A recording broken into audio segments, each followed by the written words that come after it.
नेहा एक पढ़ी लिखी लड़की थी। घर के हर काम काज में बहुत तेज थी।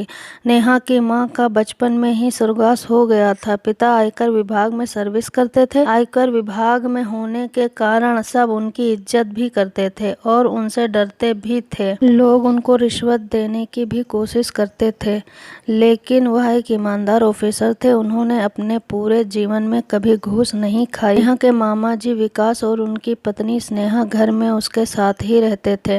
नेहा का स्वभाव बहुत अच्छा था। वह हर किसी से बातें करती थी और सबको उसकी आदत बहुत अच्छी लगती थी। नेहा की मामी स्नेहा का एक भाई था, वह भी अक्सर आया करता था। मामी का भाई होने के कारण नेहा उसको विकी मामा बुलाती थी। विकी नेहा को पसंद करता था, नेहा उसको मामा ही समझती थी। एक दिन दिवाली की रात थी। सब लोग दिवाली की तैयारी में बहुत जोरों शोर से कर रहे थे। नेहा भी घर पर गुजिया पकवान सब कुछ बनाया था। घर का हर काम पूजा पाठ वही किया करती थी। सब कुछ तैयारियां करने के बाद वह रात को दिवाली की पूजा करने के लिए तैयार हो गई थी। सब जगह से बहुत तेज पटाखे की आवाज आ रही थी। वह अपने पापा का इंतजार कर रही थी कि कब पापा आएंगे तो पूजा शुरू करेगी। मामी स्नेहा भी अपने घर चली गई थी इस बार दिवाली मनाने। वह घर में अकेली थी। आयकर विभाग में होने की वजह से जहां उसके पापा की दोस्ती अच्छे लोगों से थी, वहीं उसके पापा के दुश्मन भी बन गए थे। देर काफ़ी हो गई थी और उसके पापा अभी तक घर नहीं आए थे। नेहा ने उनको फ़ोन किया, उनका फ़ोन ऑफ जा रहा था। अब वह बहुत घबराने लगी। घर फिर उसने अपने मामा को फ़ोन किया, मामा पापा नहीं आए हैं। मामा ने कहा, नेहा तू फिक्र मत कर, किसी काम में फंस गए होंगे, आते ही होंगे। रात के 12 बज चुके थे। पूजा का समय भी निकल चुका था। आसमान में पटाखे दगना बहुत तेज हो गए थे। नेहा की धड़कनें भी तेज हो रही थी। उसने फिर से मामा को फ़ोन लगाया। फ़ोन की घंटी बजती रही पर मामा ने फ़ोन नहीं उठाया। वह बहुत घबराने लगी थी। अब रात के 2 बजे को आए कि तभी दरवाजे पर घंटी बजी। नेहा दौड़ी, एकदम दरवाजे पर पहुंची। उसने दरवाज़ा खोला और बोली, मामा जी। इतना कहकर कहना था कि उसकी सांस ऊपर की ऊपर रह गई। उसने देखा कि उसके पापा उसके मामा के कंधे पर पड़े हुए थे। खून से लथपथ नेहा चिल्लाने लगी, पापा पापा क्या हो गया आपको? पापा। मामा ने रोते हुए उसके पापा की लाश जमीन पर रखी और नेहा को चिमटा कर रोने लगे। नेहा बोली, मामा क्या हुआ है पापा को? यह कुछ बोल क्यों नहीं रहे हैं? पापा प्लीज़ बोलिए ना। मामा मामा रोते हुए कहा। नेहा, तुम्हारे पापा नहीं रहे। अब मैं तुम्हारे फ़ोन पर बात होने के बाद तुमसे मिलने तुम्हारे पास आ रहा था। तुम्हारे पापा मुझे रास्ते में मिले, ज़मीन पर गिरे हुए। जब मैंने देखा तो वह मर चुके थे। मुझे नहीं मालूम था वह मर चुके होंगे। पता नहीं कौन तुम्हारे पापा को गोली मार कर चला गया है। नेहा फूट फूट कर रोने लगी। उसकी दिवाली का दिन खुशियाँ मनाने के बजाय शोक में बदल गया था। अगले दिन पुलिस आई। पुलिस नेहा के पापा जी की बॉडी पोस्टमार्टम के लिए ले गई।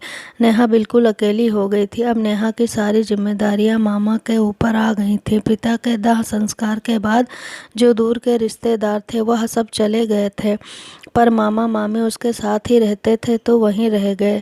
नेहा के पास नेहा की पिता की मौत के बाद अब हर किसी की नज़र उसकी दौलत पर थी। किस तरह उसकी दौलत को हथियाया जाए। एक दिन नेहा की मामी ने अपने पति विकास से कहा, क्यों जी, मैं एक बात सोच रही हूँ। विकास ने कहा, बोलो स्नेहा।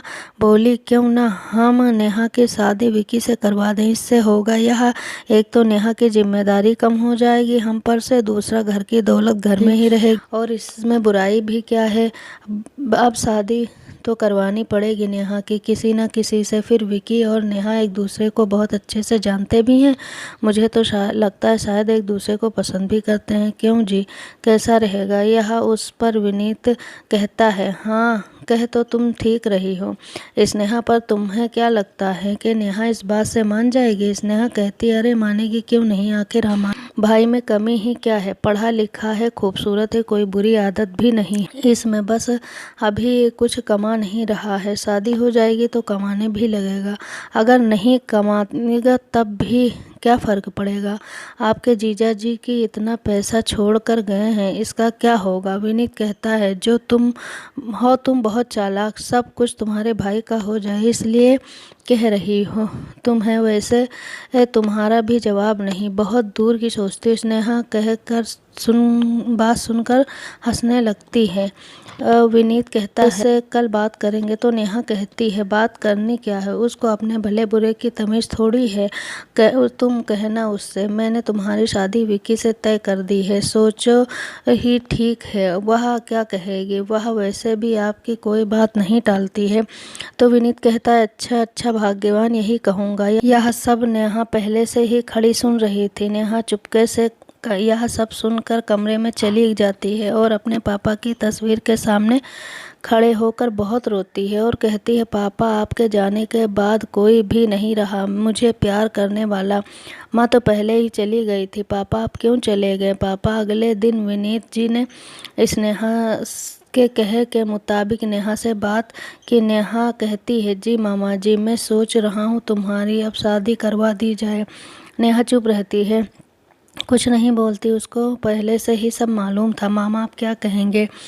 फिर मामा बोलते हैं बेटा तुमने सुना नहीं क्या कहा मैंने। नेहा कहती है जी मामा जी। फिर मामा बोले बेटा तुम्हारी शादी की उम्र हो गई है, शादी तो करनी ही है। ऐसे अकेले रहना तुम्हारे लिए ठीक नहीं, इसलिए मैंने ऐसा सोचा है। उस पर नेहा कहती है मामा जी अभी जल्दी क्या है, अभी तो पापा को गुजरे हुए ही कुछ हफ्ते हुए हैं।